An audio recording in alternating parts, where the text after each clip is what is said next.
The dust-laden wind howled across the Montana prairie like a banshee seeking refuge, but Patrick Galloway paid it no mind as he urged his exhausted quarter horse toward home. The year was 1878, and this stretch of Montana territory had seen better days, much like the man himself. His weathered face, once youthful and eager, now bore the lines of a man who had lived through the worst the frontier could offer and somehow kept breathing. A sudden bolt of lightning illuminated the darkening landscape, giving Patrick a glimpse of his modest ranch house in the distance. The sight should have brought relief, but instead his chest tightened with anxiety. 3 days away on a cattle drive, and he'd spent every moment wondering if his 4-year-old son, Daniel, was safe with only elderly Mrs. Patton to look after him. The boy had already lost his mother. Patrick couldn't bear the thought of failing him too. As he approached the barn, another flash of lightning revealed something that made his heart stop. A strange horse, mud splattered and steam rising from its flanks, tethered outside. Patrick's hand instinctively moved to the Colt revolver on his hip as he dismounted, approaching with caution born of frontier wisdom. The barn door creaked as Patrick eased it open, his eyes struggling to adjust to the dimness within. When they did, what he saw made no sense at first. There, nestled against the flank of the unfamiliar horse, was Daniel, sound asleep despite the thunderous storm raging outside. The boy's small body was wrapped in a wool blanket too fine to belong to their household, but more startling was the woman kneeling beside his son. Tall and slender, with hair the color of autumn wheat partially escaped from its pins, she turned at Patrick's entrance. Her eyes, clear and blue as a mountain lake, met his without fear. "Who the hell are you?" Patrick demanded, his voice low so as not to wake Daniel, though his hand remained near his holstered gun. The woman stood slowly, her movements deliberate. She wore riding clothes, practical but of good quality, now stained with the evidence of hard travel. "Cassandra Vaughn," she replied, her voice carrying the refined tones of an Eastern education, though there was steel beneath the polish. "I found your boy wandering near the creek about 2 miles back, calling for you. Storm was coming, and he showed me the way here." Patrick's blood ran cold at the thought of Daniel alone by the creek. "Mrs. Patton was supposed to, the elderly lady," Cassandra interrupted. "She's ill with fever in the house. I've given her some willow bark tea, but she needs a doctor." Patrick absorbed this information as another crash of thunder shook the barn. Daniel stirred but didn't wake, his small face peaceful in sleep. Cassandra moved toward the boy, and Patrick tensed, but she merely lifted Daniel into her arms with surprising strength. "Bed's warmer," she said simply, meeting Patrick's gaze with a directness uncommon in women of her apparent breeding. "This barn's no place for a child during a storm." Patrick found himself momentarily speechless. Everything about this woman, from her confident demeanor to her presence on his property, raised questions, but her care for his son was undeniable. "The house is this way," he finally said, holding the barn door open as the rain poured down in sheets. "Mind telling me what brings a lady like yourself out here alone in weather like this?" Cassandra clutched Daniel closer as they dashed through the downpour. "Who says I'm a lady?" she called over the storm, and Patrick could have sworn he saw the ghost of a smile on her face. Inside the small ranch house, a fire burned low in the hearth. The place was modest, one main room with a kitchen area, a small bedroom where Mrs. Patton lay sleeping, and a loft where Patrick and Daniel slept. Cassandra carried Daniel to the ladder that led to the sleeping loft and looked expectantly at Patrick. "Up there," he confirmed, and watched as she climbed one-handed, somehow managing to keep his son secure against her shoulder. When she descended moments later, Patrick had removed his dripping coat and hat and was stoking the fire. "Mrs. Patton's sleeping," he said quietly. "Fever's down a bit." Cassandra nodded and removed her own damp jacket, revealing a simple blouse beneath. "Your son said his mama's gone," she said without preamble. "I'm sorry for that." Patrick's jaw tightened. 2 years now, consumption. And you've been raising him alone out here, not exactly by choice, madam. Life happens. Patrick straightened and faced her. "Now, I'm grateful for what you did for my boy, but you still haven't told me what you're doing out in this country by yourself." Cassandra sat at the small wooden table, uninvited, and began removing pins from her hair. The golden strands fell past her shoulders in waves. Patrick tried not to stare. "I'm looking for my brother," she said. "Thomas Vaughn.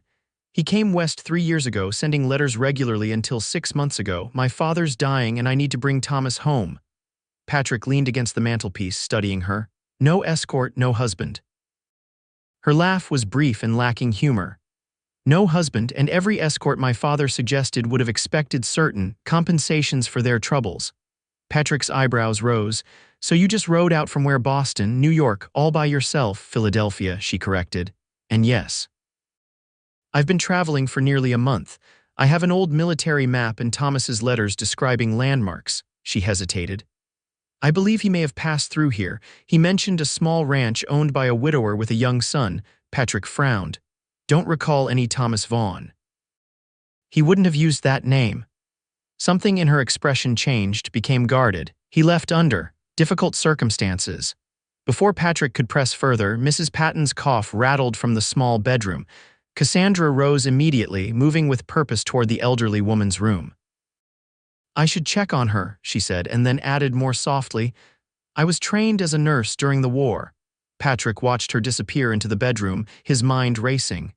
The war had ended 13 years ago. She didn't look older than 25, which meant she would have been just a girl during the conflict. Yet something about the confident way she carried herself, the competence in her actions, made him believe her claim. He moved to the window, watching the storm lash the countryside. Harboring a strange woman with a vague story and questionable motives wasn't the wisest move, but with Mrs. Patton ill and Daniel already seemingly attached to her, what choice did he have in the bedroom? He could hear Cassandra's gentle voice as she tended to the older woman. The sound stirred something long dormant in Patrick, a hunger not just for female companionship, but for the simple comfort of another capable adult in this isolated existence he'd carved out. Morning arrived with tentative sunlight filtering through the windows of the ranch house. Patrick woke with a start, momentarily disoriented to find himself on the floor by the hearth, wrapped in a blanket he didn't remember retrieving. The events of the previous night rushed back as he heard movement in the kitchen area. Cassandra stood at the small stove, her back to him, hair now neatly braided and pinned. The smell of coffee and frying bacon filled the small space. "Mrs. Patton's fever broke during the night," she said without turning, somehow sensing he was awake. "She's sleeping naturally now."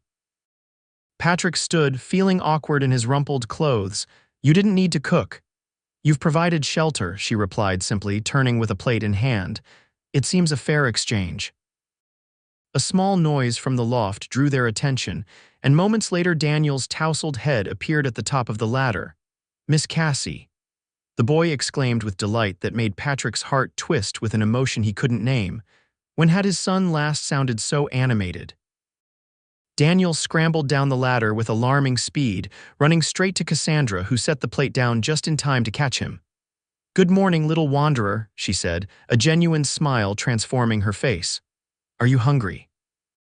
Daniel nodded enthusiastically, then seemed to notice Patrick for the first time. "Papa, you came back." Patrick knelt to embrace his son, inhaling the scent of hay and innocence that always clung to the boy. "Course I did, partner, always will." Over breakfast, Patrick observed the easy way Cassandra interacted with Daniel, answering his endless questions with patience and genuine interest. His son, normally shy around strangers, had clearly formed an attachment during their brief encounter by the creek and subsequent journey to the ranch. "Miss Cassie says she's looking for her brother," Daniel announced between bites of bacon. "Can we help her, Papa?" Patrick met Cassandra's eyes across the table. "That depends on Miss Cassie being a bit more forthright about this brother of hers." His tone was gentle but firm. "Hard to help find someone when you don't know their name or why they're hiding it." A flicker of something resignation perhaps crossed Cassandra's face. "His name here would be Thomas Rivers. He's a geologist by training, though he may present himself as a prospector or mining consultant." "And why would he change his name?" Patrick pressed. Cassandra set down her coffee cup. "Because he was accused of stealing research from the university where he worked, research about potential gold deposits in this territory." She met Patrick's gaze directly. He didn't do it. He was framed by a colleague with powerful connections who wanted the discovery for himself. Patrick considered this. That's still mighty thin information to track a man by. I have more, Cassandra replied. His last letter mentioned working with a rancher who was having water troubles, a man with Swedish origins. He said the ranch was half a day's ride from a settlement called Benton's Crossing. Patrick's interest sharpened. Axel Gustafsson runs the double bar spread about 15 miles northeast. Had some issues with his wells last summer. Hope brightened Cassandra's face. You know him? Well enough, Patrick nodded. Could ride out there tomorrow, make some inquiries. I'm coming with you, she said immediately, her tone brooking no argument. Patrick might have objected, but Daniel's excited voice interrupted. Can I come too, Papa, please? Before he could answer, Mrs. Patton appeared in the bedroom doorway, looking pale but significantly improved from the night before. Mr. Galloway, she said, her voice reedy but stronger than Patrick had expected, I believe I owe this young lady my thanks. Cassandra rose immediately to help the elderly woman to a chair. You should be resting, Mrs. Patton. Been resting quite enough, the older woman replied, though she accepted the assistance. Once seated, she fixed Patrick with a stern look. This girl rode through that storm to bring your boy home safe when I was too ill to mind him proper. Least you can do is help her find her brother. Patrick felt properly chastised, though he noticed Cassandra's lips quirk with amusement. Yes, madam, he said, feeling suddenly like a schoolboy, planning to do just that. Mrs. Patton nodded in satisfaction, then turned to Cassandra. Now, dear, while the men are out tomorrow, you and I will see about getting some proper clothes sorted for you. Can't have you riding around in those city riding habits. Cassandra looked down at her attire, practical by Philadelphia standards, perhaps, but woefully inadequate for the Montana wilderness. I would appreciate that, she said sincerely. As Patrick watched this exchange, a growing sense of unease prickled at the back of his mind. He'd lived long enough on the frontier to know that nothing was ever as straightforward as it seemed, especially when it involved people running from their past. This woman, with her refined speech and gentle hands, had mysteries written all over her mysteries that could bring trouble to his door. Yet looking at Daniel's animated face as he chattered to Cassandra about the new foal in the paddock, Patrick couldn't bring himself to regret allowing her into their lives, at least for now. That night, after Daniel was asleep and Mrs. Patton had retired to her room, Patrick found Cassandra sitting on the porch steps, gazing at the star-filled sky. The storm had cleared the air, leaving behind a crispness that hinted at the approaching autumn. He sat beside her, offering a cup of coffee laced with a splash of whiskey. She accepted with murmured thanks. Your son is a remarkable child, she said after a comfortable silence. Brave and resourceful, too brave sometimes, Patrick admitted. Scares me half to death the chances he takes. Cassandra smiled into her cup. He reminds me of Thomas at that age. Always exploring, always curious. You're close to your brother. He practically raised me after our mother died, she replied, a softness entering her voice. Our father, he's a good man in his way, but after mother passed, he buried himself in his work. Thomas was 12, I was 6. He made sure I was fed, dressed properly, got to school on time. Patrick studied her profile in the moonlight. Sounds like a good brother. The best, she agreed. Which is why I know he's innocent of what they accused him of. Thomas has his flaws, but dishonesty isn't one of them. And if we find him, what then? Cassandra turned to face him, her expression solemn. Our father is dying of heart failure. Thomas doesn't know. I need to bring him home to say goodbye and clear his name. Father has connections who can help now that the real culprit has been exposed. Patrick nodded slowly. Fair enough.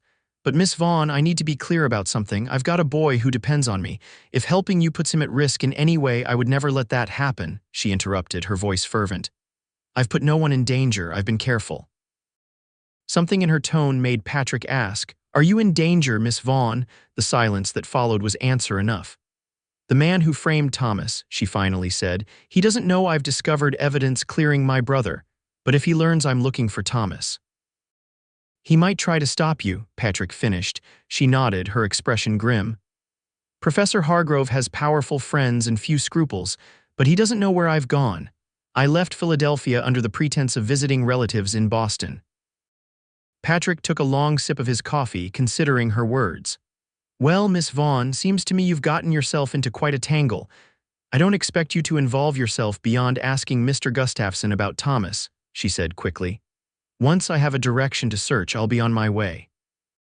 Patrick found himself unexpectedly disturbed by the thought of her leaving so soon. Let's see what Axel says first, he replied noncommittally. They sat in companionable silence after that, the vast Montana sky stretching endlessly above them. Patrick couldn't remember the last time he'd simply sat with another adult, enjoying the quiet of the evening. Since Emma's death, his world had narrowed to Daniel and the constant work of keeping the ranch afloat. Your wife, Cassandra said softly, as if reading his thoughts. What was she like? The question should have felt intrusive, but somehow it didn't. Emma was sunshine, Patrick replied, the words coming easier than he'd expected. Always smiling, always kind, never met a stranger she couldn't charm. Daniel has her smile, Cassandra observed. Patrick glanced at her, surprised. You noticed that? She nodded. In the locket around his neck. He showed me the picture inside when we were walking back to the ranch. Patrick's throat tightened with emotion. The small gold locket containing miniature portraits of himself and Emma was Daniel's most treasured possession. The boy rarely showed it to anyone. He must trust you, Patrick said finally. Cassandra's eyes, reflecting the starlight, met his. I hope to earn that trust. Something passed between them in that moment, an understanding, perhaps, or the first tenuous threads of something that might become trust. Patrick wasn't sure, but as they sat beneath the vast Montana sky, he felt a knot of tension he hadn't even recognized begin to loosen in his chest. Morning dawned bright and clear, perfect for traveling.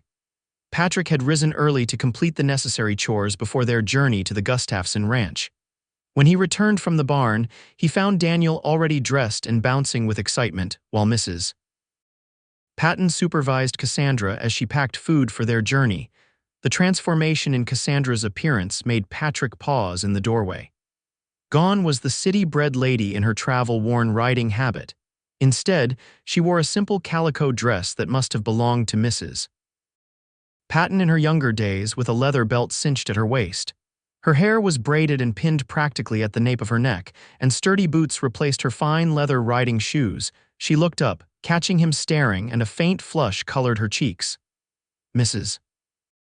Patton thought these would be more suitable. You look like a real frontier woman, Miss Cassie, Daniel exclaimed, and Patrick couldn't disagree. The journey to Axel Gustafson's ranch was uneventful but pleasant. Daniel rode in front of Patrick on his gelding, while Cassandra managed her own mount with the ease of someone who had spent considerable time in the saddle. The boy chattered continuously, pointing out landmarks and wildlife to Cassandra, who responded with genuine interest to each of his observations.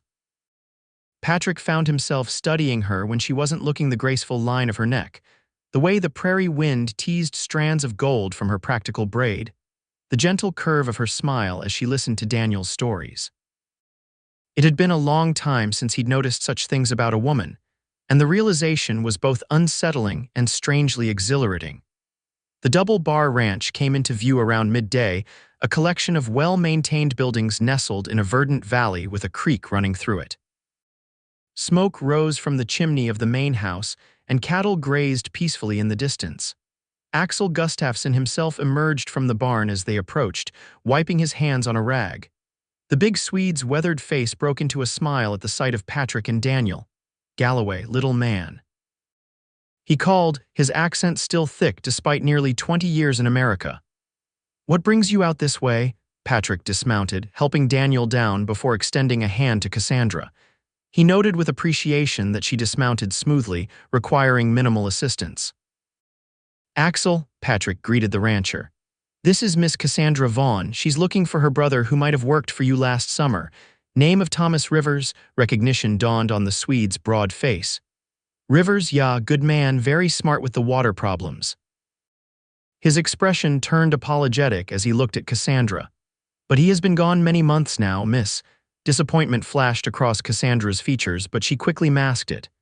Do you know where he went, Mr. Gustafson? Axel scratched his beard thoughtfully.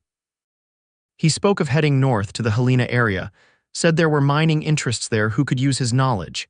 He hesitated. But there was something else. He was, how do you say, looking over his shoulder much, nervous, maybe. Patrick and Cassandra exchanged a glance. Did he say why? Patrick asked. Not directly, Axel replied. But one night after some whiskey, he mentioned a man named Hargrove who would stop at nothing. Those were his words. Cassandra's face paled slightly, confirming Patrick's suspicion that this was the professor she had mentioned. Mr. Gustafsson, she said, her voice steady despite her evident distress. Did my brother leave anything behind? Letters, papers, anything at all? Axel's face brightened. Yeah, actually. Come, I show you. He led them to the main house, where his wife Ingrid greeted them warmly and immediately insisted on feeding them lunch. While she bustled about the kitchen with Daniel eagerly helping, Axel disappeared into a back room, returning with a small wooden box. He asked me to keep this safe, the rancher explained, placing it before Cassandra. Said if anyone ever came looking for him family, only I should give them this. Cassandra's hands trembled slightly as she opened the box. Inside lay several folded papers, a small leather-bound journal, and a pocket watch that she immediately recognized, her fingers tracing the engraved TV on its cover. This was our grandfather's, she murmured. He would never willingly part with it. Patrick watched as she unfolded one of the papers, a map, from what he could see with locations marked in red ink. He found it, she whispered, eyes widening as she scanned the document. The gold deposit. This is what Hargrove wanted. Axel and Patrick exchanged concerned glances. Gold had a way of making men lose their minds and their morals. There's more, Cassandra said, reading from a letter she'd extracted from the bundle. He writes that he's heading to a place called Whitefish Lake, where an old colleague has offered him sanctuary and work. Someone Hargrove wouldn't know about. She looked up, hope brightening her eyes. I know where he is. Patrick calculated quickly. Whitefish Lake's a good 5 days' ride from here, rough country, especially for a woman traveling alone. Something in his tone made Cassandra raise an eyebrow. Are you offering your services as a guide, Mr. Galloway? Before he could respond, Ingrid called them to lunch, and the conversation was temporarily suspended. Throughout the meal, however, Patrick found himself wrestling with the decision before him. Accompanying Cassandra would mean leaving the ranch for at least 2 weeks, possibly longer. It would mean exposing Daniel to potential dangers. Yet the thought of Cassandra continuing her journey alone, especially now that she carried evidence that might be valuable to unscrupulous men, sat poorly with him. As they prepared to leave the Gustafsson ranch later that afternoon, Cassandra pulled him aside while Daniel was saying goodbye to the ranch dogs. I don't expect you to come with me, she said quietly. You have responsibilities here, a child to consider. I've imposed enough already. Patrick studied her face, determined, proud, but with a vulnerability she couldn't quite conceal. And if I did offer to guide you, what then? I would accept gratefully, she replied without hesitation, but I would also understand completely if you declined. He nodded slowly. Let me think on it during the ride home. The journey back to Patrick's ranch was quieter than the morning's ride. Daniel, full of Ingrid's cooking and tired from playing with the ranch dogs, dozed against Patrick's chest. Cassandra seemed lost in thought, occasionally taking out the pocket watch from her reticule and turning it in her hands. He left it as a message, she finally said as they crested a hill overlooking Patrick's modest spread. Thomas would never abandon this watch unless he wanted me to know he was in real danger. Patrick considered this. From what you've said, this professor had already framed him for theft. Why escalate to physical danger? Cassandra's expression turned grim. Because what Thomas found is worth millions. These aren't just ordinary gold deposits, they're extraordinarily rich and extensive, according to his notes. Hargrove wouldn't just want the credit now, he'd want to control the actual mines. And your brother was the only one who knew their exact location, Patrick concluded. Until now. He glanced meaningfully at the papers she'd tucked away. Cassandra met his gaze steadily. Yes, which is why I need to find him quickly, if Hargrove somehow discovers I've left Philadelphia. She didn't need to finish the thought. Patrick had seen what gold fever could do to men. If this professor was already unscrupulous enough to ruin a colleague's reputation, there was no telling what else he might do to secure a fortune. As they approached the ranch house, Mrs. Patton appeared on the porch, waving. Her improved health was evident in her steady stance and brightened complexion. Did you find what you were looking for? She called as they dismounted. Better than expected, Cassandra replied, helping a sleepy Daniel down from the saddle. We know where Thomas went. While Mrs. Patton took Daniel inside for a wash before dinner, Patrick led the horses to the barn, Cassandra following to help with unsaddling. Whitefish Lake's remote, he said as he removed his gelding saddle. Mountainous terrain, unpredictable weather this time of year. First snows could come early, Cassandra nodded, unbuckling her own horse's girth with practiced movements. I know the risks, but I have to try. Patrick hung the saddle over the rail and turned to face her. In the golden afternoon light filtering through the barn doors, she looked both delicate and indomitably strong, a contradiction that fascinated him more than he cared to admit. I'll take you, he said, the decision crystallizing as he spoke the words. But Daniel comes with us. I won't leave him behind for that long. Surprise and relief washed over Cassandra's face. Are you certain? It could be dangerous, which is exactly why I can't let you go alone, Patrick interrupted. Besides, Daniel's safer with me than anywhere else. And frankly, Miss Vaughn, I think you could use a friend out there. The smile that bloomed on her face made something warm unfurl in Patrick's chest. Thank you, she said simply, but the words carried a weight of gratitude that needed no elaboration. As they walked back to the house together, Patrick found himself wondering at the strange turn his life had taken in just 2 days. A week ago, his world had been contained to this ranch, to Daniel, to the daily rhythms of frontier life. Now he was preparing to embark on a journey across dangerous territory with a woman he barely knew, in search of a man who might hold the key to one of the richest gold strikes in Montana history. And strangest of all, for the first time since Emma's death, he found himself looking toward the future with something that felt remarkably like hope. The next several days passed in a flurry of preparation. Patrick arranged for a neighboring rancher to check on his property while they were gone, traded cattle for supplies they would need on the journey, and packed carefully for the variable mountain conditions they might encounter. Cassandra, for her part, proved remarkably adept at practical matters. Under Mrs. Patton's guidance, she altered several dresses to suit the rigors of trail life and helped prepare dried foods that would sustain them when fresh hunting wasn't possible.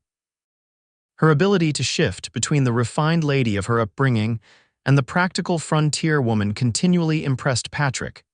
Daniel was simply ecstatic about the adventure ahead. At night, he would pore over Patrick's old military maps with Cassandra, listening wide-eyed as she explained the geography they would traverse. Have you always been interested in maps? Patrick asked one evening, watching them from his position by the fire. Cassandra smiled, smoothing the worn paper with gentle fingers. Thomas taught me to read them. He said a woman should always know where she is and how to find her way home. Wise man, Patrick commented, feeling a growing respect for this brother who had raised his sister with such practical independence. On the evening before their departure, after Daniel had been tucked into bed, Patrick found Cassandra on the porch again, a now familiar sight that he realized he would miss when their journey was over and she returned to her eastern life. Mrs. Patton has agreed to come with us as far as Benton's Crossing, he told her, leaning against the porch railing. She has a sister there she can stay with until we return, Cassandra nodded. She's been remarkably kind to me, everyone has. She hesitated, then added softly, I didn't expect that when I came west. What did you expect? Her laugh was gentle. Savages, lawlessness, constant danger. That's what the newspapers would have us believe about the frontier. There's plenty of danger, Patrick acknowledged. But most folks out here understand that survival depends on helping each other. Like you're helping me, she said, her eyes meeting his in the gathering dusk. Something passed between them, then a current of understanding, of connection that transcended their brief acquaintance. Patrick found himself wanting to step closer, to touch the golden hair that gleamed in the last light of day. Instead, he cleared his throat and looked out toward the darkening prairie. We should get some rest. Dawn comes early and we've got a long journey ahead. Cassandra seemed to sense the moment's weight as well, standing a bit straighter. Yes, of course. Good night, Mr. Galloway. Patrick, he said suddenly. If we're going to be traveling together for weeks, you might as well use my given name. A small smile curved her lips. Good night, Patrick. And thank you for everything. He watched her disappear into the house, his thoughts in turmoil. This journey was about finding her brother, about helping her because it was the right thing to do. Yet he couldn't deny the growing attraction he felt toward her, an attraction that could only lead to complications. She would return east eventually. Her life was their education, culture, society, everything that had never been part of his world and never would be. Allowing his feelings to deepen would only end in disappointment. With that sobering thought, Patrick turned to make a final check of the barn before retiring. Tomorrow they would begin a journey that would change all their lives, he just couldn't yet know how profoundly. The journey north began at first light, their small party moving steadily across the rolling prairie. Mrs. Patton rode the most docile of Patrick's horses, while Daniel alternated between riding with his father and with Cassandra, his excitement undiminished despite the early hour. By midday, they had reached the foothills of the mountains that would eventually lead them to Whitefish Lake. The terrain grew more challenging, but Cassandra handled it with surprising skill, keeping pace without complaint. "You ride well for a city lady," Patrick observed during a brief rest to water the horses. Cassandra smiled, adjusting her hat against the sun. "My father insisted on proper riding lessons, said a Vaughn should always sit a horse with dignity." Her expression turned mischievous. "Though I doubt he envisioned me putting those lessons to use in the Montana wilderness. Do you miss it? Philadelphia, I mean." She considered this, gazing at the vast landscape around them. "I miss certain things: libraries, concerts, conversations about ideas." Her eyes met his. "But there's something liberating about this country, the space to breathe, to be exactly who you are without pretense." Patrick found himself nodding in understanding. It was what had drawn him west after the war, this promise of open sky and unwritten future. They reached Benton's Crossing on the evening of the second day, a small but growing settlement with a general store, saloon, blacksmith, and several dozen households. Mrs.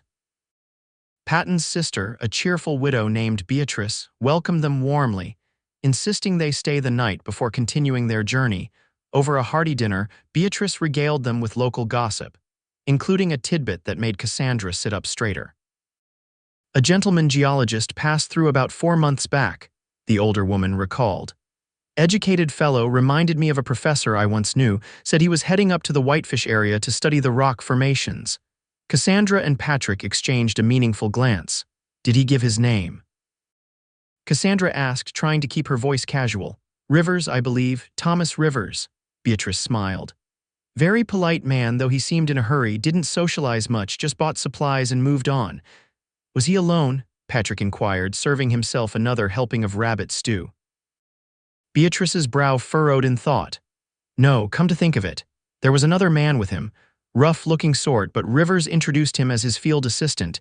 Name escapes me now." This new information occupied Patrick and Cassandra's thoughts as they prepared for sleep that night. Beatrice's small home had limited space, so Patrick took a room at the town's modest boarding house, leaving Cassandra and Daniel with the two women.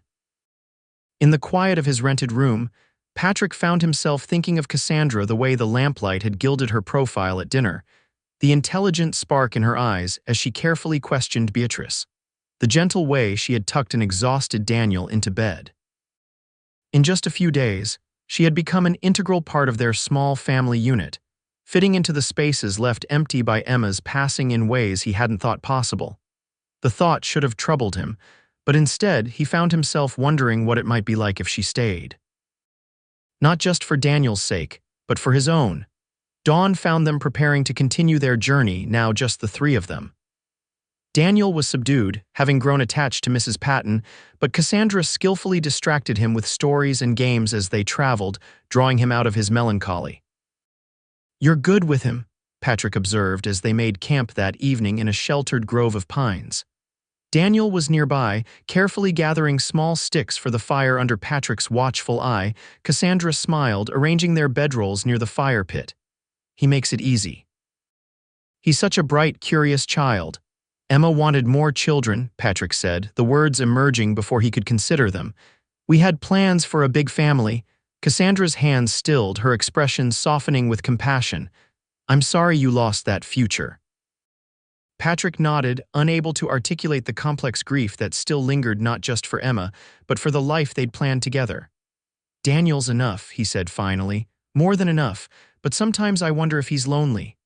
Children are remarkably resilient, Cassandra replied. And he has you a father who clearly adores him. That's more than many children have. Their conversation was interrupted by Daniel's triumphant return with an armload of kindling. The evening settled into the routine. They'd established dinner over the campfire, stories as the stars appeared, and finally sleep, with Daniel nestled securely between them. As the days passed, they fell into a comfortable rhythm. Their days were filled with travel across increasingly rugged terrain, while evenings brought shared meals and conversation that gradually revealed more of each other's past. Patrick learned that Cassandra had trained as a nurse during the last year of the war when she was barely 16, volunteering at a Philadelphia hospital against her father's wishes. He told her about his own war experiences, fighting for the Union and returning home to find his parents had died of influenza, leaving him the small family farm in Ohio that he eventually sold to finance his move west. With each passing day, the connection between them deepened, transcending their different backgrounds and experiences. Patrick found himself increasingly drawn to her strength, intelligence, and the quiet grace with which she handled the journey's hardships. For her part, Cassandra discovered in Patrick a man unlike any she had known in Philadelphia, straightforward yet complex, hardened by life's difficulties yet unfailingly gentle with his son, and possessed of a quiet wisdom that had nothing to do with formal education. By the time they reached the outskirts of the settlement near Whitefish Lake on the 10th day of their journey, something fundamental had shifted between them, an unspoken understanding that whatever happened next, they would face it together. The settlement itself was little more than a collection of cabins and tents clustered around a trading post. The spectacular beauty of the lake and surrounding mountains stood in stark contrast to the rough frontier outpost that had sprung up as word of potential mineral wealth spread. They approached cautiously, mindful of the territorial nature of mining communities. Patrick had experienced enough boomtowns to know that strangers were often met with suspicion, particularly when gold or silver might be involved. At the trading post, a grizzled old-timer eyed them curiously as they dismounted. "Don't get many families up this way," he remarked, taking in the sight of Patrick, Cassandra, and Daniel. "You folks looking to stake a claim?" "Just passing through," Patrick replied easily. "Looking for a friend, actually. Name of Thomas Rivers. Heard he might be working around here." The old man's expression didn't change, but something flickered in his rheumy eyes. "Might know something about that. Depends on who's asking." Cassandra stepped forward, her voice steady. "His sister." "I've come from Philadelphia to find him. Our father is ill." The trader studied her for a long moment, then nodded almost imperceptibly. "There's a cabin about 3 miles north of here, up along Fisher Creek. Man living there matches your Rivers description. Keeps to himself, has a partner who does most of the supply runs." "This partner," Patrick asked, "what's he like?" "Big fellow, scar across his jaw, name's Doyle, mean when he drinks, which is often enough." The trader spat tobacco juice into the dust. "I'd wait for him to be gone if I were you. He's protective of Rivers, doesn't like visitors." Cassandra exchanged a look with Patrick, concern evident in her eyes. Who was this Doyle, and why would Thomas need such a protector? They secured rooms at the settlement's small boarding house, deciding to approach the cabin the next day after gathering more information. As evening fell, Patrick left Cassandra and Daniel resting in their room and made his way to the settlement's only saloon, hoping to learn more about Thomas Rivers and his mysterious companion. The saloon was typical of its kind, smoky, dimly lit, with a scarred bar and tables occupied by miners, trappers, and the occasional prospector. Patrick ordered a whiskey and found a corner table where he could observe without drawing attention. After about an hour, his patience was rewarded when a large man with a prominent facial scar entered the establishment. The other patrons subtly shifted away, creating space around him as he approached the bar. This, Patrick surmised, must be Doyle. The man drank steadily for the next hour, growing more expansive and loud with each glass. Patrick listened carefully to the fragments of conversation that reached his corner, piecing together a disturbing picture. Doyle wasn't just a protective companion, he was effectively keeping Thomas Rivers isolated, controlling his interactions with the outside world. Several times, The big man referenced the professor and his valuable knowledge, speaking of Rivers more as a possession than a partner. Most troubling was Doyle's mention of the professor's maps and how they would make us both rich once the buyers arrive. Patrick had heard enough.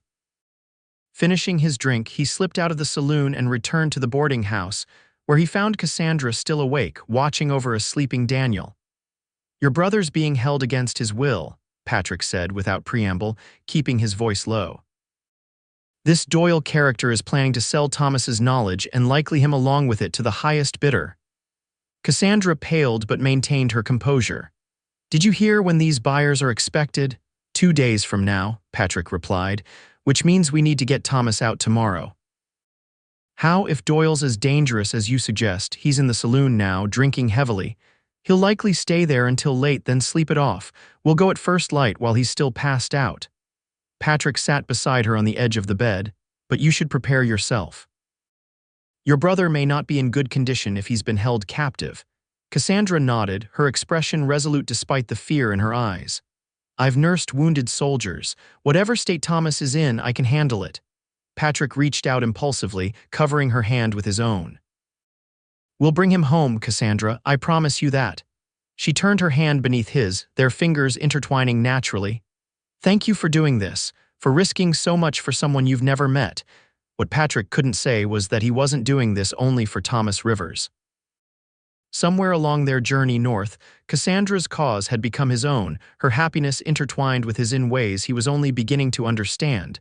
Instead, he squeezed her hand gently. "Get some rest. Tomorrow will come soon enough." Dawn had barely broken when they set out, leaving Daniel in the care of the boarding house owner's wife, a motherly woman who promised to keep him occupied and safe until their return. The cabin was exactly where the trader had described, nestled in a stand of pines with a small creek running nearby. Smoke rose lazily from the chimney, indicating someone was inside. They approached cautiously, Patrick with his rifle ready, though he hoped there would be no need for it. The cabin door was secured with a padlock from the outside, confirmation that whoever was within was indeed a prisoner. "Stay back," Patrick warned Cassandra, then used the butt of his rifle to break the lock with several powerful blows. The door swung open to reveal a Spartan interior, a table strewn with maps and papers, a small cooking area, and a man rising shakily from a cot in the corner, blinking in the sudden light. "Thomas," Cassandra whispered, pushing past Patrick despite his warning. The man stared in disbelief. "Cassie, what are you doing here?" Thomas Rivers was clearly the man from the locket. Daniel had described the same golden hair as his sister, though now lank and dull, the same fine features, though now gaunt and shadowed. He looked ill and malnourished, his clothes hanging loosely on his frame. Cassandra rushed to embrace him, tears streaming down her face. "We've come to take you home," she said, pulling back to examine him with a nurse's critical eye. "That's impossible," Thomas replied, his voice hoarse. "Doyle is currently sleeping off a night of heavy drinking," Patrick interjected, keeping watch at the door. "But we need to move quickly." As Thomas gathered the most important of his papers, Cassandra quickly explained the situation: their father's illness, the evidence clearing Thomas's name, and the journey that had brought them to this remote cabin. "Hargrove sent Doyle," Thomas confirmed as they hurried toward the horses Patrick had tethered nearby. "He found me in Helena about 6 months ago, said I could either cooperate or he'd make sure my accident was memorable." "The map you left with Axel Gustafsson," Cassandra said. "Is it authentic?" Thomas nodded grimly.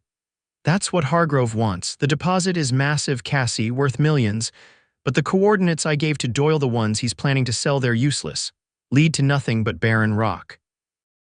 Despite his weakened condition, Thomas managed to mount the spare horse Patrick had brought. They rode quickly but carefully, taking a different route back to the settlement to avoid potentially encountering Doyle. Patrick's mind was racing, calculating their next moves. They needed to collect Daniel and their belongings, then put as much distance between themselves and Whitefish Lake as possible before Doyle discovered Thomas was gone. But fate had other plans.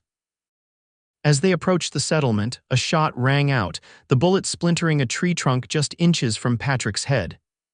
"That would be Doyle," Thomas said grimly as they urged their horses into the cover of the trees. He's an excellent tracker and an even better shot. That was a warning. Patrick quickly assessed their options. The settlement was still a half-mile away, across open ground. They could try to outrun Doyle, but with Thomas in his weakened state and potentially more shots coming their way, the risk was significant. "There's a hunter's cabin about a mile east," Patrick decided. "We'll hole up there and wait for dark." The dilapidated cabin offered minimal protection, but it was better than being exposed in the open. As Thomas rested, Patrick kept watch while Cassandra tended to her brother, coaxing him to eat some of the jerky they'd brought. "How did you find this man?" Thomas asked Cassandra, nodding toward Patrick, who stood by the single window, rifle ready. "He found me," she replied with a small smile. "Or rather, I found his son wandering near a creek during a storm." Thomas studied Patrick with new interest. "And he agreed to help you track me down, just like that." "Not exactly just like that," Patrick said without turning from his surveillance position. "Your sister can be very persuasive." A knowing look crossed Thomas's gaunt face as he glanced between them. "I see." Cassandra flushed slightly but didn't deny the implication in her brother's tone. "Patrick risked a great deal to help us, Thomas. We owe him our gratitude." "More than that, I suspect," Thomas murmured, but let the subject drop. As dusk approached, Patrick outlined his plan. They would wait until full dark, then make their way to the boarding house to retrieve Daniel and their supplies. From there, they would head south immediately, traveling through the night to put distance between themselves and Doyle. "What about the other men Hargrove sent?" Cassandra asked. "The buyers you mentioned." "If we're lucky, they don't know what Thomas looks like," Patrick replied. "Doyle would want to control that information, but we can't count on luck." Thomas had been studying a map spread on his lap. "There's another way south," he said, tracing a line with his finger. "An old trapper's trail through the mountains. Difficult terrain, but Doyle wouldn't expect us to take it. Most folks stick to the main routes." Patrick considered this. "Can you handle it in your condition?" Thomas's jaw set determinedly. "I've spent 6 months as a prisoner. I can handle a difficult trail if it means freedom." As night fell completely, they made their move, approaching the settlement cautiously. No sign of Doyle was evident, but Patrick remained vigilant, knowing the man could be watching from any shadow. At the boarding house, they found Daniel safe and sound, though bursting with questions about their adventure.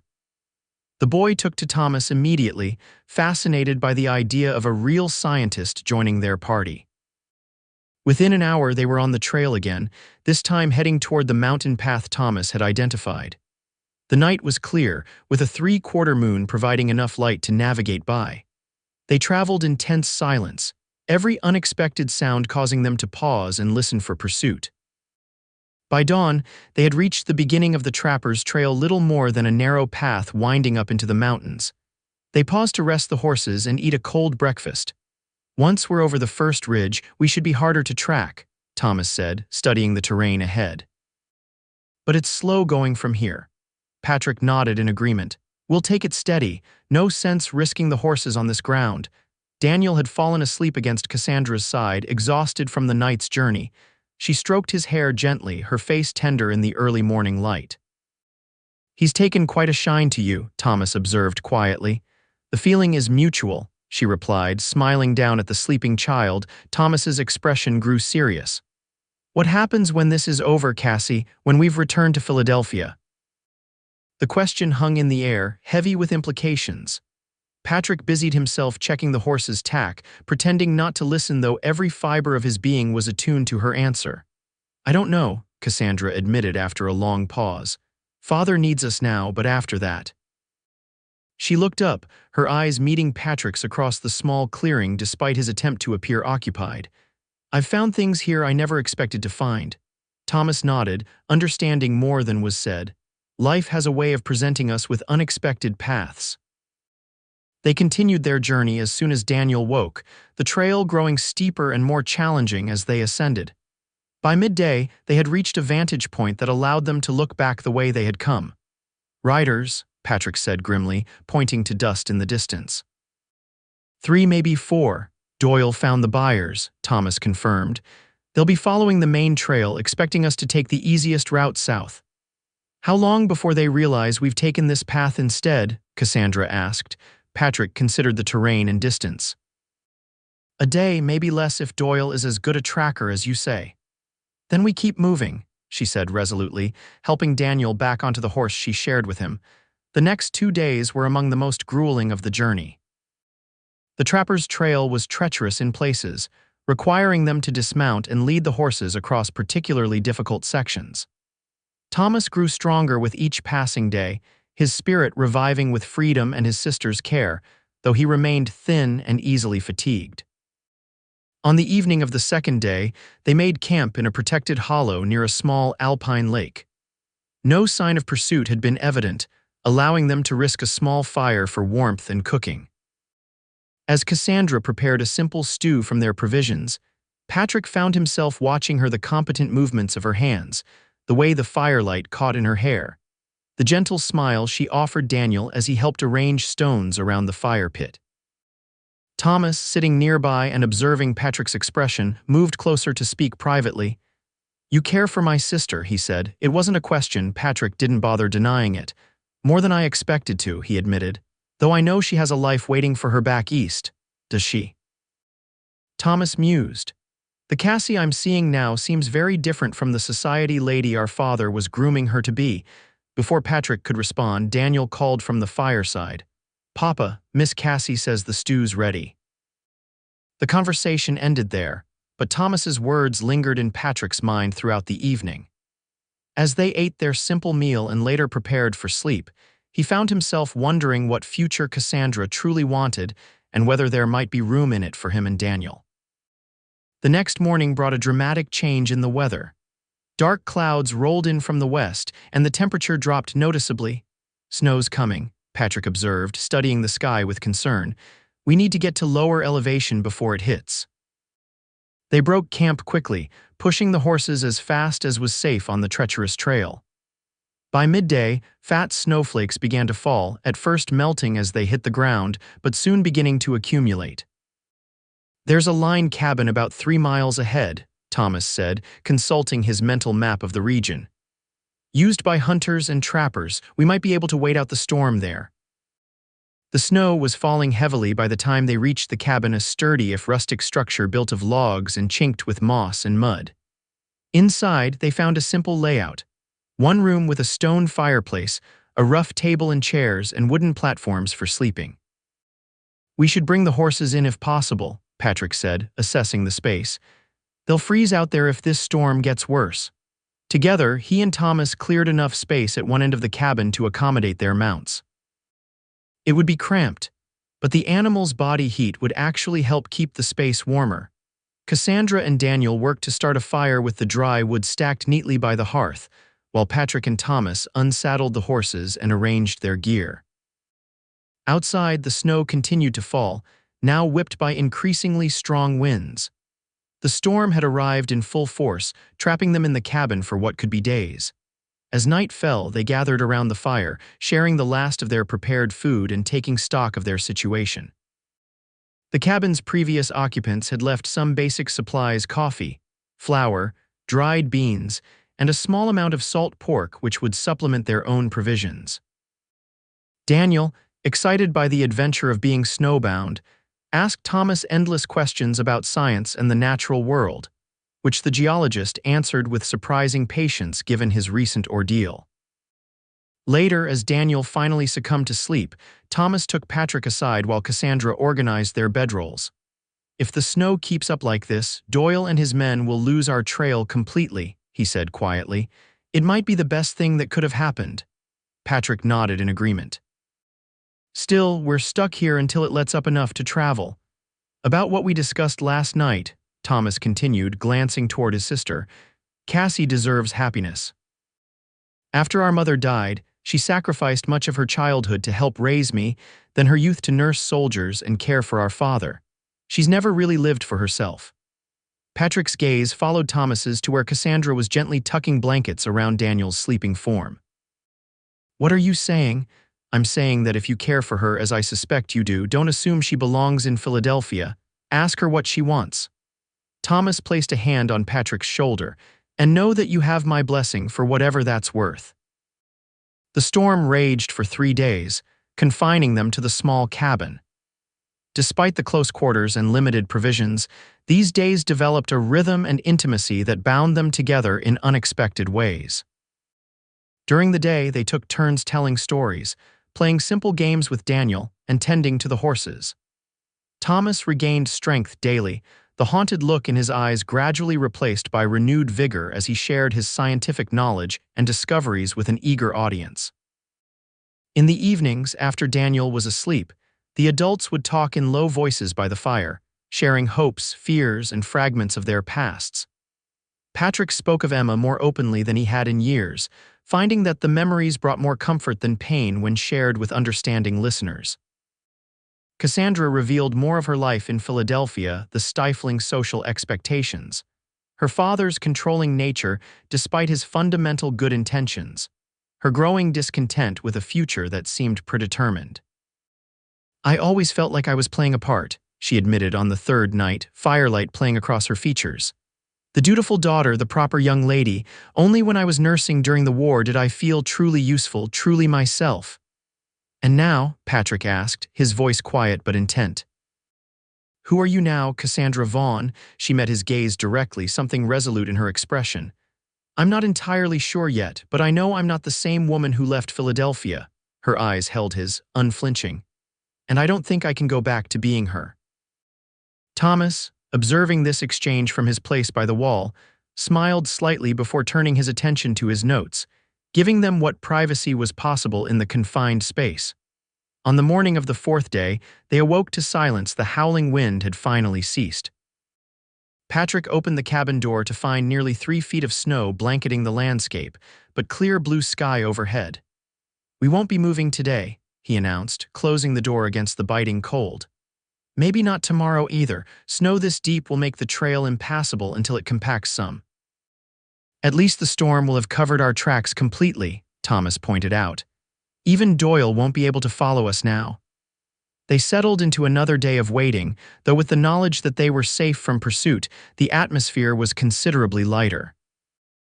Daniel convinced Thomas to help him build a snow fort outside, while Patrick checked their supplies and Cassandra tended to mending their trail-worn clothing. In the afternoon, when the men and boy returned rosy-cheeked and laughing from their snow adventures, Cassandra had prepared a simple but satisfying meal from their remaining provisions. "We'll need to hunt tomorrow," Patrick noted as they ate. "Supplies are running low." "I saw rabbit tracks not far from the cabin," Thomas offered, "and there's a stream about half a mile east that might not be completely frozen." Patrick nodded, already planning the next day's activities. "We should be able to move on in 2 or 3 days once the snow settles. And then?" Cassandra asked, the question laden with meaning beyond their immediate journey. Patrick met her gaze across the table. "Then we head back to my ranch," he said. "It's the safest place to decide our next steps." The way he said "our" did not go unnoticed by anyone at the table. That evening, after Thomas had taken Daniel outside to look at the stars, Patrick found himself alone with Cassandra for the first time in days. She stood by the small window, looking out at the snow-covered landscape illuminated by a rising full moon. "It's beautiful," she said as he came to stand beside her. "I never imagined Montana would be like this." "Like what?" Patrick asked, watching her profile in the moonlight. "So vast, so wild, so—" She searched for the right word. "Honest." Patrick smiled at her choice. "Not a word most people would use to describe this country. It's how it feels to me," she replied, turning to face him. "There's no pretense here. Everything is exactly what it appears to be, beautiful or harsh or dangerous." "And is that what appeals to you?" His voice had dropped lower, the question more personal than he'd intended. Cassandra didn't look away. "Yes. After a lifetime of navigating society's false smiles and hidden agendas, there's something profoundly refreshing about a place and people who simply are what they are." Patrick took a step closer, drawn by something in her expression. "And what are you, Cassandra Vaughn, now that you've left Philadelphia behind? A woman who knows her own mind," she replied softly. "Who knows what she wants." "And what is it that you want?" The question hung between them, charged with possibilities. Cassandra reached up, her hand gentle against his cheek. "I think you know." Patrick covered her hand with his own, then slowly, giving her every chance to pull away, leaned down to press his lips to hers. The kiss was tentative at first, a question rather than a demand. But when Cassandra responded, moving closer and sliding her arms around his neck, it deepened into something more certain, more profound. When they finally parted, both slightly breathless, Patrick rested his forehead against hers. "I never expected to find you," he murmured. "Never thought I could feel this way again after Emma." "I know," she whispered back. "It's frightening, isn't it, how quickly everything can change?" "Terrifying," he agreed with a small smile, but in the best possible way. Outside, they heard Daniel's excited voice as Thomas apparently showed him a constellation. The sound was a gentle reminder of the complicated reality beyond this moment. "They're still your father," Patrick said, reluctantly stepping back. "Your life in Philadelphia." Cassandra nodded, her expression turning serious.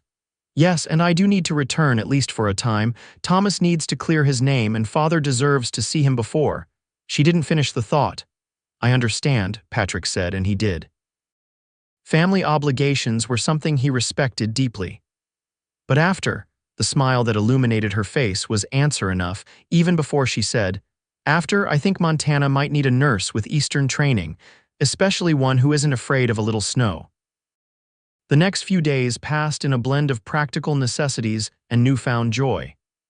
Patrick and Thomas hunted successfully, providing fresh meat that Cassandra skillfully prepared. Daniel, delighted by the snow and the expanded family circle, flourished in the attention of 3 adults who increasingly functioned as a cohesive unit. On the 6th day after the storm, they judged the trail passable enough to continue their journey. The horses, well rested despite their confined quarters, seemed eager to move as they were saddled and loaded with their gear. "If we make good time, we could reach Benton's Crossing in 4 days, Patrick estimated as they set out. From there, another 3 to the ranch. The traveling was slow but steady, the deep snow gradually giving way to more manageable conditions as they descended from the higher elevations. Each night, they made camp with the easy coordination of people who had learned to anticipate each other's needs and movements. And each night, after Daniel and Thomas were asleep, Patrick and Cassandra would find a few moments alone together, sometimes just to talk, sometimes to share kisses that grew increasingly passionate, but always strengthening the bond between them. By the time they reached Benton's Crossing, it was clear to anyone with eyes that something profound had developed between the cowboy and the Eastern lady. Mrs. Patton, greeting them with evident relief and delight at their safe return, took one look at the way they moved around each other and nodded in quiet satisfaction. "About time," she murmured to her sister as they prepared dinner that evening. "That man's been alone too long, and that child needs a mother's touch." The final leg of their journey to Patrick's ranch was completed in high spirits. Thomas's health had improved dramatically with proper food and exercise. Daniel chattered constantly about future adventures, and Patrick and Cassandra rode side by side, their horses close enough for occasional contact, their future taking shape in quiet conversations. "I'll need to accompany Thomas to Philadelphia," Cassandra reiterated as they approached the familiar landscape of the ranch. "We must see Father, and Thomas needs to clear his name with the university." "How long do you think it will take?" Patrick asked, trying to keep the anxiety from his voice. "A few months at most," she replied. "With the evidence Thomas has and Father's connections, the matter should be resolved quickly, and Father's health." She didn't need to complete the thought. Both understood that her father's time was limited, and that this final reunion with his son was a precious opportunity. "Daniel and I will be here waiting," Patrick assured her, reaching across to squeeze her hand. "Take whatever time you need." As they crested the final hill overlooking the ranch, the modest buildings came into view, bathed in the golden light of late afternoon. It wasn't an impressive sight by Eastern standards, a simple house, a sturdy barn, corrals, and outbuildings, but Patrick felt a surge of pride as he watched Cassandra take it in. "It's not Philadelphia," he said, suddenly aware of the gulf between her upbringing and what he could offer. Cassandra turned to him, her face radiant with certainty. "It's better, it's real, it's home." The word hung between them, full of promise and commitment. They rode the final distance in companionable silence, each lost in thoughts of the future. As they approached the barn, Patrick noticed Daniel had fallen asleep against Cassandra's shoulder. lulled by the rhythm of the horse's movement. Thomas dismounted first, stretching his trail weary legs while Patrick helped Cassandra down. For a moment they stood together, Daniel still sleeping in Cassandra's arms, the four of them framed by the weathered barn door in the fading light. The cowboy looked at his son sleeping beside the horse, then at the woman who held him so naturally, as if he had always belonged there. She met his gaze, a smile curving her lips. "Bed's warmer," she said softly, echoing her words from that first night when she had carried Daniel into the house during the storm. Patrick's heart swelled with an emotion too vast to name. In that moment, he knew with absolute certainty that she would return from Philadelphia, that this makeshift family they had formed under the most unexpected circumstances was meant to be. "Yes," he agreed, placing a gentle hand on her back as they moved toward the house. "Yes, it is." 3 months later, spring was transforming the Montana prairie when a hired wagon appeared on the horizon, approaching Patrick's ranch. Daniel, who had taken to watching the road each day, was the first to spot it. "Papa, Papa, they're coming," he shouted, running from his lookout spot by the corral. Patrick emerged from the barn, shading his eyes against the afternoon sun. His heart raced as he recognized the two figures seated on the wagon's bench, one tall and now healthy-looking, the other golden-haired and familiar in a way that made his chest ache with longing. He wiped his hands on a rag and walked toward the road, Daniel dancing around him in excitement. They had received telegrams, of course, updating them on developments in Philadelphia. Thomas's name cleared, their father's declining health, and finally, 2 weeks ago, the news of the elder Vaughn's peaceful passing with both his children at his bedside. The wagon rolled to a stop, and Thomas jumped down first, grinning as he helped his sister descend. Cassandra stood for a moment, taking in the sight of the ranch and, more importantly, the man and boy waiting for her before moving forward with purposeful steps. There was no hesitation, no uncertainty as she walked straight into Patrick's outstretched arms. Their embrace spoke volumes about the months of separation, the letters exchanged, the future now unfolding before them. "You came back," Patrick murmured against her hair, though he had never truly doubted she would. "I promised I would," she replied, pulling back just enough to meet his eyes. "This is where I belong now." Daniel tugged at her skirts, unable to contain himself any longer. "Miss Cassie." "Did you bring me something from the big city?" Cassandra laughed, kneeling to embrace the boy properly. "I might have a small gift or two," she admitted. "But mostly I brought myself back to you. Is that enough?" Daniel nodded solemnly. "That's the best present." Thomas approached more slowly, carrying a small valise. "The rest of our things will arrive by freight wagon next week," he explained, shaking Patrick's hand warmly, "including some books and equipment I think a curious young man might enjoy." Daniel's eyes widened at this prospect, but his attention quickly returned to Cassandra, who remained kneeling at his level. "Are you staying forever now?" he asked, the question holding all the hope and fear a child can contain. Cassandra glanced up at Patrick, her eyes seeking confirmation. He nodded, a smile spreading across his face. "Forever," she promised Daniel, brushing a strand of hair from his forehead with a tender gesture, "if that's what you want."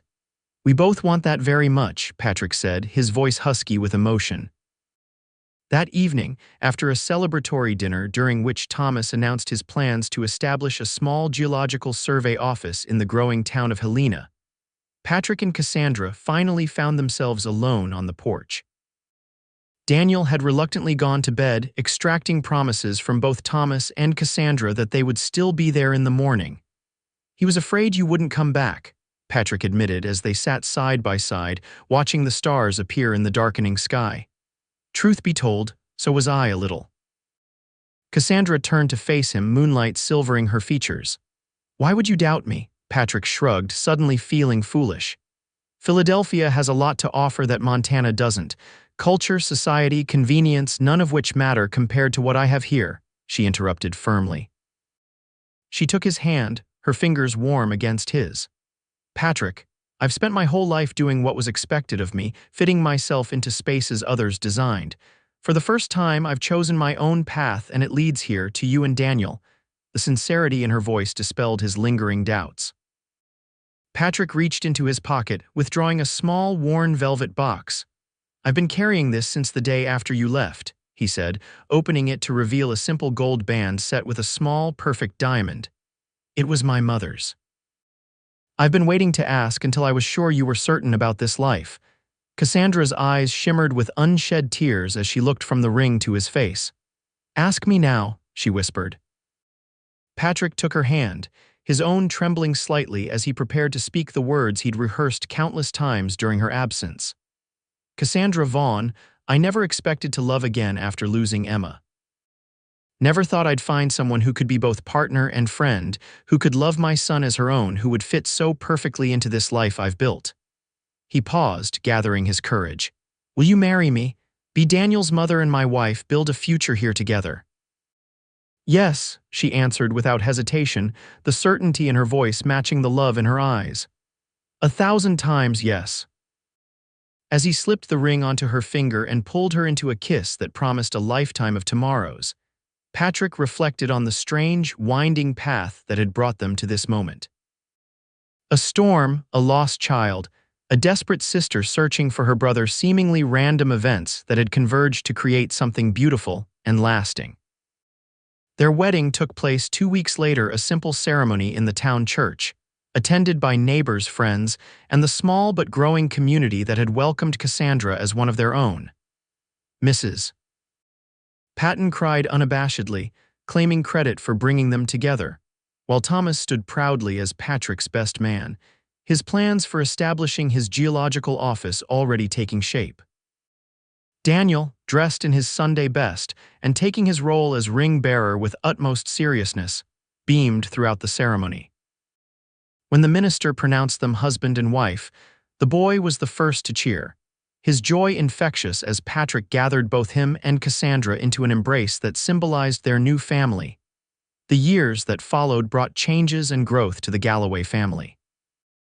The ranch prospered under their combined efforts, Patrick's practical knowledge of the land enhanced by Thomas's geological expertise, and Cassandra's Eastern education and organizational skills.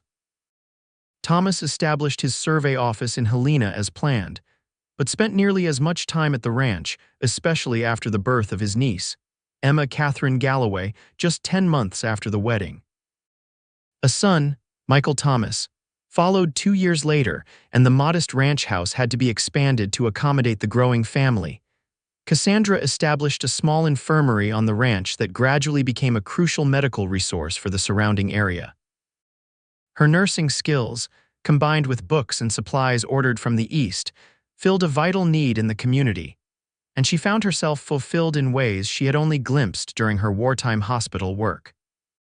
5 years after Cassandra's arrival in Montana, on a warm summer evening much like the one when they had first met, Patrick found himself standing in the doorway of the barn, watching a tableau that never failed to fill him with gratitude. Daniel, now 9 and growing tall, was showing his 4-year-old sister how to brush down a gentle mare, his patience with her clumsy efforts a testament to his developing character. Michael, barely 2, sat securely on Cassandra's hip as she supervised the activity, her golden hair now streaked with threads of silver escaping from its practical braid. The sight of them, his family, created from loss and chance and love, struck Patrick anew with its precious improbability. How easily things might have been different. If there had been no storm that night, if Daniel hadn't wandered to the creek, if Cassandra had chosen a different path in her search for her brother. "You're staring," Cassandra called, having noticed his presence in the doorway. Her smile, still capable of quickening his pulse after all these years, lit her face as she crossed to join him. "Just admiring the view," he replied, slipping an arm around her waist and dropping a kiss on Michael's tousled head. "Papa." Emma noticed him then, abandoning her brush to race across the barn and launch herself into his arms. "I'm helping Danny with the horses." "I can see that, sunshine," he said, lifting her easily. "Doing a fine job, too." Daniel approached more sedately, though his pride in teaching his sister was evident in his bearing. "She's a natural, Pa, just like you said I was at her age." Patrick ruffled his son's hair affectionately. "That she is, you're a good teacher." As the family made their way from the barn to the house for supper, the setting sun casting long shadows across the familiar landscape, Patrick felt a contentment so complete It almost overwhelmed him. Later that night, with the children asleep and the house quiet, Patrick and Cassandra sat on the porch swing that had been his wedding gift to her. Her head rested comfortably against his shoulder, their hands intertwined as they had been countless nights before. "I was thinking about the night we met," Patrick said, his thumb tracing circles on her palm. "How different everything was then." Cassandra hummed in agreement. "You were so suspicious of me," she recalled with a soft laugh. "The mysterious Eastern lady appearing in your barn." "With good reason," he countered. "You were clearly hiding something, and you were clearly a man who'd built walls around his heart," she returned gently. "Yet here we are." Patrick turned to kiss her temple, breathing in the scent of her hair, no longer the expensive perfumes of Philadelphia, but soap and sunshine and the herbs she grew in her garden. "Here we are," he agreed. They sat in comfortable silence for a while, the creak of the swing and the chorus of night insects the only sounds. "Do you ever miss it?" Patrick finally asked. "Philadelphia, the life you had there?" Cassandra considered the question seriously, as she did all things. "I miss certain conveniences sometimes.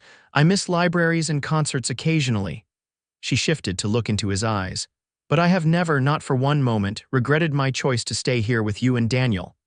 The simple truth in her words washed over Patrick like a blessing. "I thank God every day for that storm," he said softly. "For Daniel wandering off, for you finding him, for all the things that brought you to us." "As do I," Cassandra replied, leaning up to kiss him with the same tenderness that had characterized their first kiss in that mountain cabin years before. "As do I." Inside the house, the future they had built together waited, three children sleeping peacefully, a home filled with love and purpose, a life richer and fuller than either had imagined possible. Outside, the vast Montana night sky spread above them, the same stars that had witnessed their beginning now bearing testament to their continuing journey together. And as they finally rose to go inside, Patrick's arm around Cassandra's waist and her head against his shoulder. Both knew with absolute certainty that they had found in each other not just love, but home, a place where the bed and the heart would always be warmer together than apart.